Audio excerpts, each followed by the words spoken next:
托普利亚说我会在小鹰面前降服掉马哈切夫，莫拉莱斯也说我也要在小鹰面前降服马哈切夫。好久不唠马哈切夫了哈，马哈切夫最近又狗屁不是了，又要来证明自己了。那两个不用管，兄弟们都是吹牛逼的，炒热度而已。等那两个被马哈切夫摁到地上的时候，大概率就老实了。但是最近有个观点很火，就是轻量级的托普利亚比马哈切夫厉害。这个观点我是不认同啊，很难想象轻量级的历史最佳伊斯兰姆马哈切夫在轻量级打出15连胜，4次卫冕，镇压无数强者的马哈切夫，竟然还不如一场比赛的托普利亚。说是因为马哈打大帝还有钻石这两位选手太吃力了，打这两个人这么费劲，我脱身随便吊打你。我真服了，马哈切夫碾压奥利维拉 KO 大帝的时候，你咋没看见呢？首先必须要承认，马哈切夫打大帝和钻石那两场赢的确实是费劲，特别是与大帝的一番战，最后还让人摁在地上揍。但马哈切夫赢的依旧是无可争议吧，几乎是很清晰的拿下。如果托普利亚打这两位选手，我相信他能赢，而且也是非常炸裂的 KO 方式。但是这个东西他不能这么比啊，这么比不乱套了吗？因为托普利亚本身就是那种顶尖的攻坚手，他的拳太重，杀伤性太足，甚至说他每次 KO 都是炸裂的睡觉。而马哈切夫就是那种典型的攻防兼备，他想终结一个人就是摔倒、控制加降服，这是一个非常复杂的程序，复杂的程序就容易产生更多意外。而大帝和钻石毫无疑问就是制造更多意外的那两个人，所以说马哈切夫就遇到了很多困难，打得很狼狈。但是在马哈切夫这个程序里，这两位战力天花板的战力也没有打过马哈切夫。钻石星人拳多么厉害的拳法呀，顶级的勾摆组合被马哈切夫限制的就剩下直拳了。大帝移动打点流的祖宗，控狙大师，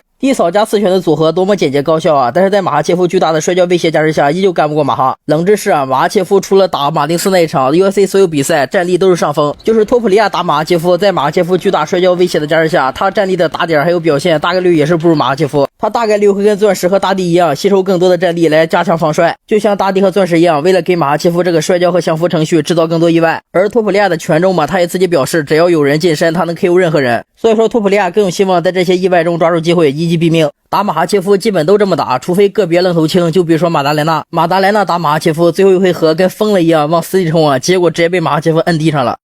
这么说，托普利亚确实是最有希望战胜马哈切夫的选手，因为托普利亚的脚感好，防摔好，拳也重，特别是他的抓机会能力非常强，而且托普利亚的个矮，重心低，天然的防摔优势，马哈切夫想摔他估计也是挺费劲的。但是马哈切夫作为大绿变形战士，他的应对思路真的很多，他不只是有这一种方式。就比如说马哈切夫跟托普利亚可以主打战力，你只要不近身，你跟他磨点就行。马哈切夫的腿法出色，身体条件更有优势，打外线跟他耗点，等看托普利亚按耐不住想往前冲的时候，直接一个迎摔，这样来说更不费力，充分发挥大绿变形战士的优势。这两个人我感觉真的谁主动谁就输了，打起来应该不会特别好看。当然我们说再多都是纸上谈兵，这两个人毕竟都是历史级别的选手，真的没有绝对的那种稳赢。但是我当然更看好六边形战士伊斯兰姆马哈切夫。当托普利亚 KO 奥利维拉是大家认为他人气最高涨最强的时候吧，但是就当时的赔率而言，依旧是更看好马哈切夫。我跟他的看法差不多，马哈切夫毕竟是大绿变形战士，他的保下线能力更强，而且他遇到的逆境也更多，所以说我更看好他。当然这场比赛也基本不可能发生了，马哈切夫要回来他得捡死。咱就随便唠唠吧，本期到这吧，咱下期再见。